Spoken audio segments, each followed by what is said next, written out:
After a delay, we finally have those latest U.S. inflation numbers in hand. Do they open the door for a Fed rate cut next week? Joining us now to discuss is Gennadiy Goldberg, Managing Director and Head of U.S. Rate Strategy with TD Securities. Gennadiy, great to have you on the program again. Thanks for having me. Let's dig into that report. We waited long enough. We got it. What did it tell you? What did it look like? Well, it was a little bit softer than expected. I think that's the important thing. Specifically, it was softer in things like housing, and that's a really good forward-looking indicator. We do expect housing to continue to weigh on inflation. The pass-through from goods was not as visible as I think many have expected. It just suggests that goods pass-through, because of trade uncertainty, is going to be continuing to act for a little bit longer. And then if you look at core services, they were a little bit firmer, but not too firm. And at the end of the day, this really just kind of suggests that inflation is still very much under control, even as this kind of tariff pass-through is continuing to happen. Now, when we think of the fact that it did come in a tick lighter, the markets clearly like it because it's always about expectations for the markets. We're still talking about, I think, a core at 3, a headline at 3. What does the Fed do with that number next week? Just kind of continuing on their path, unfortunately. We as you mentioned, data light. I know this is the first official government data release in just almost a month, effectively, and we really don't know when we get the next one. This really just reinforces the ongoing view. I mean, the market was basically fully priced for a 25 basis point rate cut in October. They were a little bit less than 25 priced for December. So after this print, you saw quite a bit of market chop. But at the end of the day, the pricing for October basically remained unchanged. December went up by a couple of basis points. So now we're fully priced for October and December. I think the Fed's going to move very cautiously. They're not going to change their tack. I think they're going to be one meeting at a time, one data point at a time. The problem with data dependency is in the absence of data, what do you look at? And this is really no longer a data-dependent Fed, because there's not really a whole heck of a lot of data to have. When I think of their dual mandate, right, people can say, well, it doesn't matter that, inflation's at 3, it's above target, because we're more concerned about the labor market, also numbers that we are not getting. So what does the Fed have to hang its hat on here? Well, we are getting some private sector data on the labor market, and it's showing us that the labor market remains generally softer. So what we are seeing is, very low hire, low fire type of environment, but also just kind of a gradual moderation in labor markets. And this particular cut is not exactly controversial. We're at 4.25%. Most of the FOMC sees neutral somewhere in the range of 275 to 350. The median's at 3%.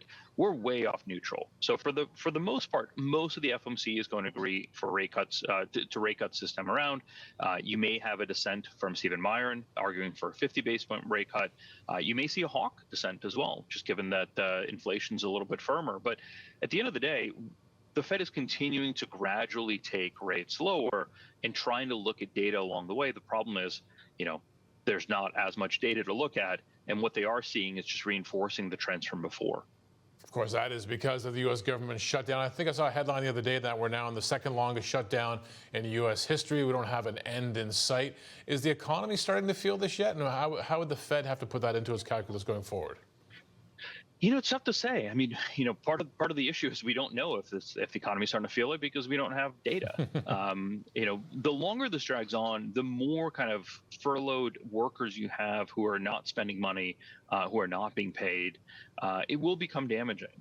I think the biggest pressure point for typical U.S. consumers is going to be travel specifically. So the fact that TSA workers and air traffic controllers are not being paid will eventually start to weigh, and because it'll create airport delays and things of that nature, and that will be lost business opportunity effectively.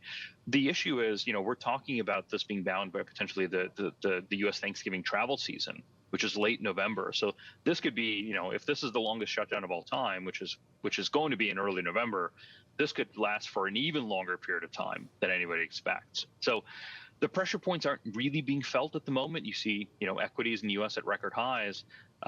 It's not really being felt, and I think that's taking a little bit of pressure off of Congress to get something done very, very quickly. Now, apart from those concerns, obviously, last week, and I feel like the market sort of brushed this one aside, they were starting to get concerns about credit quality. They were cropping up, and the market seems to have sort of forgotten about it for now. Thoughts on that, and if the Fed has to think about that as well? I think that's always a consideration for the Fed. They're always on the lookout for some sort of, as Jamie Dimon called it, cockroaches in the credit markets. We are always on the lookout for that. I think the losses just triggered a little bit of kind of post-traumatic stress in the wake of SVB. I don't think they're particularly notable at the moment. The losses in the banking system seem to be relatively modest. But over time, we're watchful to see if any of the credit quality deteriorates. If you look at corporate markets, spreads are still right near record heights. Even the high yield markets haven't really adjusted all that dramatically. I don't think the market views this as a huge problem, but this is something the Fed's certainly going to have to keep an eye on. And if anything, this kind of reinforces the idea that they should be gradually easing policy to help put a little bit of easing into the system just in case one of these shocks comes out of left field. All right, let's murky the waters even more and talk about the trade front. Obviously, headlines this morning, Washington ending negotiations with us here in Canada. They don't like that Reagan ad about tariffs and the economy. Of course, Presidents Trump and Xi supposed to meet next week. There's always tensions around there. What are the economic implications around all this? The market didn't really make too much of it, which I find quite interesting. I do think the market's starting to understand that there's a lot of noise around these negotiations. If anything, this just injects more volatility into an already uncertain topic. Just last week, the negotiations with Trump and Xi were effectively broken off.